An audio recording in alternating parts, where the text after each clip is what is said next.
আউযু বিল্লাহি মিনাশ শাইতানির রাজিম বিসমিল্লাহির রহমানির রহিম।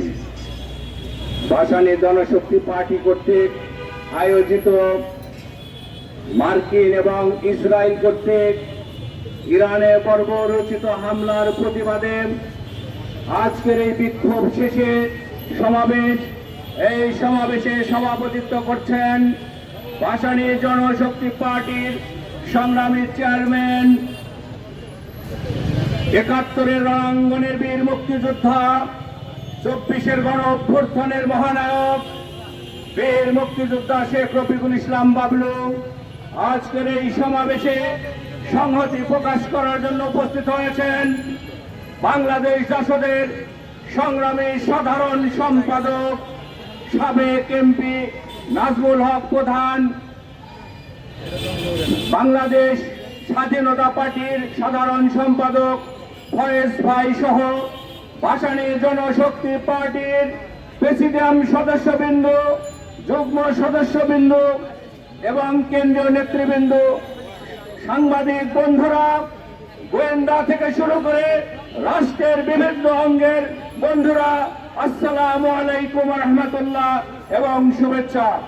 সংগ্রামী বন্ধুরা, ইতিমধ্যে আপনারা অবগত হয়েছেন ওই মার্কিন সাম্রাজ্যবাদ এবং তার মদতপুষ্ট পেটুয়া এবং দখলদার রাষ্ট্র ইসরায়েল, এই দুটি রাষ্ট্র মিলে ইরানে বর্বরোচিত হামলা চালিয়ে ইরানের সর্বোচ্চ ধর্মীয় নেতা, যাকে গোটা পৃথিবীর মানুষ একজন লড়াকু প্রতিবাদী সজ্জন মানুষ হিসাবে চিনে, খোমেনি সাহেবকে নির্মমভাবে হত্যা করা হয়েছে। স্কুলে বর্বর গুলি চালিয়ে বোমা নিক্ষেপ করে যে দেশের কোমলবতী শিশুদেরকে হত্যা করা হয়েছে, এমন একটি সময় দেখছি জাতিসংঘ চুপ করে রয়েছে। বন্ধুরা আমার, তকমা দেওয়া হয়েছে ইরান পারমাণবিক অস্ত্র করছে, তাই এই হামলা। আমি প্রশ্ন করতে চাই, এই সাম্রাজ্যবাদের মহানায়ক আমেরিকা, আপনারা তো ইরাকে হামলা চালিয়েছেন, এই পারমাণবিক বোমার ধোঁয়া দিয়ে ওই সাদ্দামকে হত্যা করেছেন, সেখানে পারমাণবিক অস্ত্রের দণ্ডবিন্ন করে খুঁজে কিছু পান নাই। আপনারা মূলত চাচ্ছেন আপনাদের অস্ত্র ব্যবস্থাকে প্রসারিত করার জন্য এই আরব বিশ্বকে একক নিয়ন্ত্রণে নেওয়ার। আপনার অস্ত্র ব্যবসার জন্য ওই ফিলিস্তিনে যুদ্ধ লাগিয়ে রেখেছেন, সেখানে নির্বিচারে শিশু, বৃদ্ধ, যুবক, নীরব মানুষদেরকে হত্যা করছেন। অনুরূপ ভাবে এই ইরানে হামলা চালিয়ে আপনি যেভাবে বেশিরভাগের পরিচয় দিয়েছেন, গোটা বিশ্বের মানবতাকে আপনি আঘাত এনেছেন। আমরা যারা মৌলানা আব্দুল হামিদ খান ভাসানীর, আমরা মুসলিমদের পক্ষে কথা বলি, আমরা লড়াইয়ে পুষতে না পারলেও এই বাংলাদেশের প্রেসক্লাবের প্রান্ত থেকে গোটা বিশ্ব বিবেককে জাগ্রত হওয়ার আহ্বান জানাই।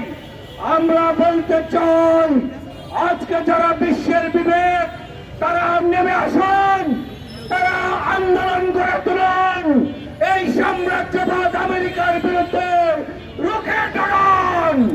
যদি তা না পারেন, তাহলে আগামী দিনে আপনাদের উপর এই সাম্রাজ্যবাদী আমেরিকার কালো থাবা নেমে আসবে। প্রিয় বন্ধুরা আমার, আজকের এই প্রেস ক্লাবে দাঁড়িয়ে এই হামলার তীব্র নিন্দা জানাই। জাতিসংঘকেও বলতে চাই, অবিলম্বে ব্যবস্থা গ্রহণ করুন, অবিলম্বে আমেরিকা এবং ইসরায়েলের বর্বরতা থেকে থামান। যদি না পারেন, তাহলে জাতিসংঘ নামের কোন সংস্থার প্রয়োজন নাই। আমি বলতে চাই, এই মুহূর্তে যুদ্ধকে থামান। যদি না থামাতে পারেন, তাহলে জাতিসংঘকে ভেঙে দিন।